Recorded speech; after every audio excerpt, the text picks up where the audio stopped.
Welcome back to my channel. If you're watching this video right now but have not yet subscribed to my channel, then please click on the subscribe button and make sure to turn on your notification bell so that whenever I post a video, you will be notified about it. Don't forget to like and share your views on what you think about this video at the end. So in this video, a palm color man exposes why the ICJ headed the ruling the way they did. Now, according to him, he explains to say the reason why the ICJ never wanted to order a ceasefire is because they know that this would have caused a possible world war. More reason they didn't want to come close to that, because if Israel is attacked, then America would also step in, leading to a possible world war. However, he feels this is the last chapter for Palestinians, because in this chapter they will be free. But in order for this to happen, everybody in the world needs to come together and come up with great ideas on how they can help this war stop. And for him, he feels sanctioning America through trade can be one of the ways. He explains how sanctioning America will work out without even leading to violence, and this will make America see that actually they are not as strong as they think. Check out this video for more context. I will be right back with more details to this video. If you stay with me, I can explain exactly why the ICJ handed down the ruling today as they did. The ICJ, if they were to have ordered a ceasefire, then it goes to the security councils of the world. And if they vote for a ceasefire, well, now militaries are brought out to enforce this. That would lead to a possible world war. They didn't want to do that. They don't even want to come close to that. Because if you attack Israel, the big bad bully, my country, the war machine America, is going to step in. And absolutely, I think a world war would come from that. And that's what they want to avoid. More violence. While we can't totally understand it, that is how I see it. However, this is not the end of the fight. No. This is the last chapter for Palestine and Palestinians around the world. And in this chapter, they will be free from the river to the sea. But it only happens when we as a people, human beings, come together with great ideas and use them. One idea that I have had and I've been preaching for over 2 months now is we have to sanction my country, the war machine America, through trade. We take the money from trade, we turn it into tax dollars, we create bombs from those tax dollars and hand them to Israel, which aids in the fight against the Palestinian people. You must limit that by demanding your countries take action by sanctioning my country. That is how it ends, without more violence escalating. And it is also something that we have not tried yet. And I know, everybody says sanctions hurt the people, not the governments. However, I think it's an opportunity to actually make the governments in the world a stronger place without America. To show America that they are not as strong as they think they are. People need things. People are always going to need to buy things. And if you drop America from the picture, that leaves your country to start reaching out to other countries. This creates an economic boom in other countries who may not have that availability now because America is in the picture.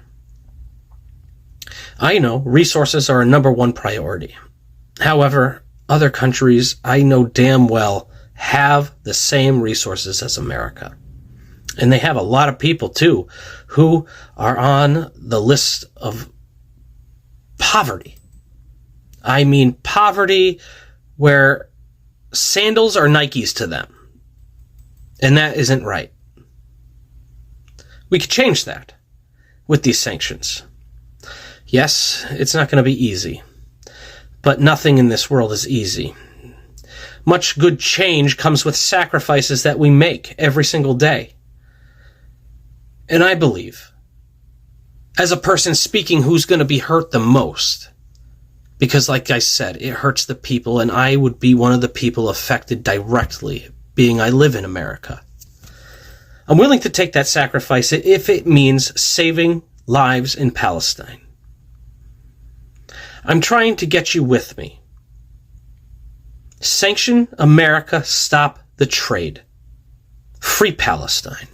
Now, trade sanctions are legal restrictions on trade with a country. Trade sanctions are a subcategory of economic sanctions, which are economic penalties imposed on a country to accomplish policy goals beyond the sanctioned economic activity. Now, trade sanctions can be used to punish a particular policy or to increase its costs and encourage a change in behavior. Sanctions may be unilateral, imposed by a single country, or multilateral if agreed by multiple nations. Sanctions may be also adopted by international organizations such as the United Nations Security Council. And multilateral sanctions can be particularly effective, but even unilateral sanctions imposed by major economic power can mobilize broad public support while providing an alternative to the use of military force. Now, according to Andrew Mitrovica, an Al Jazeera columnist, he thinks as if the ICJ ruling was a legal victory at the cost of the Palestinian lives. This is what he had to say. I need to preface this column with the following proviso. Given the scale of the cruel circumstances, my reading of the much anticipated preliminary ruling by the International Court of Justice, ICJ, in response to South Africa's brief accusing Israel of genocide is of little, if any, importance. Since the court issued its findings, I have chosen instead to heed the reactions of the Palestinian diaspora and their surviving brothers and sisters in what remains of Gaza, the occupied West Bank, and beyond. Their voices count, not mine. Of course, more than 26,000 Palestinians and counting no longer have a voice. They are unalived, annihilated by a fanatical Israeli cabinet that has unalived hundreds more Palestinians, while a gallery of white Western columnists like me parse the significance and merits of the court's just announced provisional measures. We must always remember that blatant and instructive fact two camps have emerged. The first has hailed the court's decision as a watershed moment. Israel has been held finally to account after decades of evading accountability for the litany of outrages it had committed against generation after generation of Palestinians. The other lasting and overarching import of the court's decrees is that Israel's Western-backed and tolerated license to displace, maim, and unalive Palestinians without consequences is over. Now, still on the same, nearly all U.S. Senate Democrats back two-state solution for Israel and Palestinians. An overwhelmingly majority of President Joe Biden's fellow Democrats in the Senate backed a statement reiterating U.S. support of a two-state solution to the Israeli-Palestinian conflict. 49 of the 51 members of the Senate Democratic Caucus backed an amendment supporting a negotiated solution to the conflict that results in Israeli and Palestinian states